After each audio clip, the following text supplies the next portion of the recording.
Lors de la fermeture de la ligne Borne-Sargues, personne n'aurait osé rêver à une exploitation touristique. Ils n'étaient qu'une poignée, mais ils y ont cru et ils ont réussi.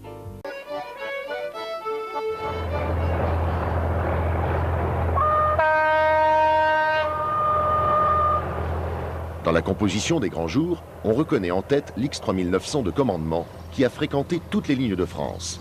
Et en queue, l'X2403 qui a terminé sa carrière à Rennes avant d'être préservé en navire.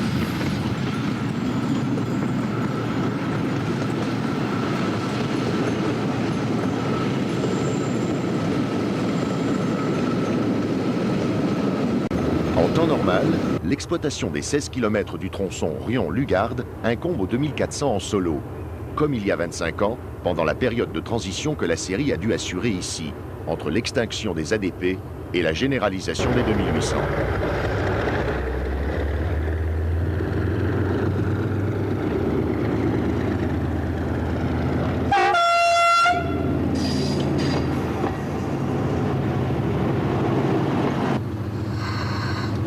Le parcours débute par une pente de 15 à 25 pour 1000. La seconde suffit à retenir l'autorail à 30 à l'heure. Une limite administrative qui paraît vraiment très sévère en regard du bon état de la voie et des possibilités de la machine. Tout premier kilomètre se déroule en fond de vallée et entre deux écrans de verdure.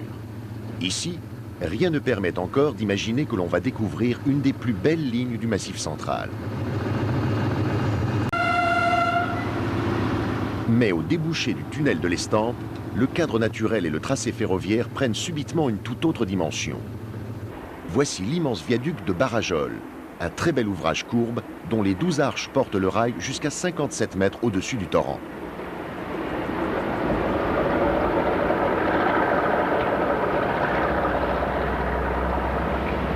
Mais pour un train devenu touristique, la lenteur a aussi ses avantages. Une mutation très progressive du paysage, avec des points de vue qui commencent à s'ouvrir sur l'immensité. «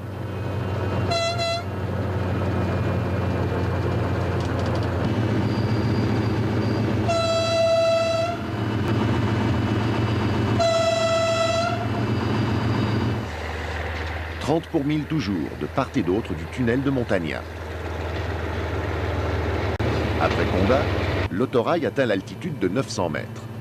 À l'extérieur, l'air se fait plus vif, mais la cabine devient une véritable étuve.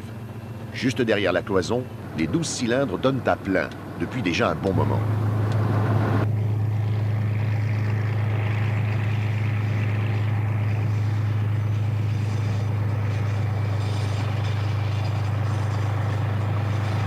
1061 mètres.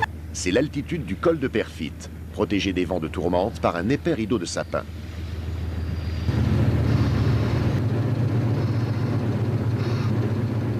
Même à un train de sénateur, la descente paraît brève.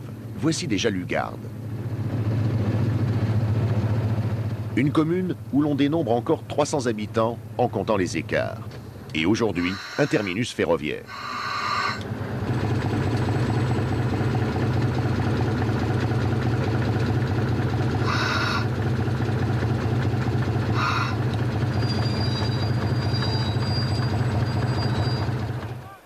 Au-delà, et jusqu'à Allanche, c'est le domaine du Vélorail. Le trajet retour, lui aussi, se déroulera à 30 à l'heure, entrecoupé d'arrêts au PN. Une lenteur propice à la rêverie et qui nous ramène irrésistiblement aux années 70. Sur la Seine ferroviaire d'entre Plon-du-Cantal et Puy-de-Sancy, le 2400 jouait traditionnellement en solo. Les heures de gloire de la ligne Borne-Sargues, si tant est qu'elle n'en ait jamais connue, étaient déjà bien lointaines. 3 fois par jour, l'autorail assurait une présence symbolique. Dans les colonnes du Chex, on relève un très insolite départ de Bord-les-Orgues à 4h05 du matin. Et entre les horaires plus acceptables de 9h48 et de 18h50, on observait un blanc de plus de 9 heures.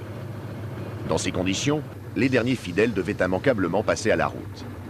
Et il arriva ce qu'il devait arriver. Fin du service voyageur en mai 90, cessation de l'activité fret 1 an et demi après.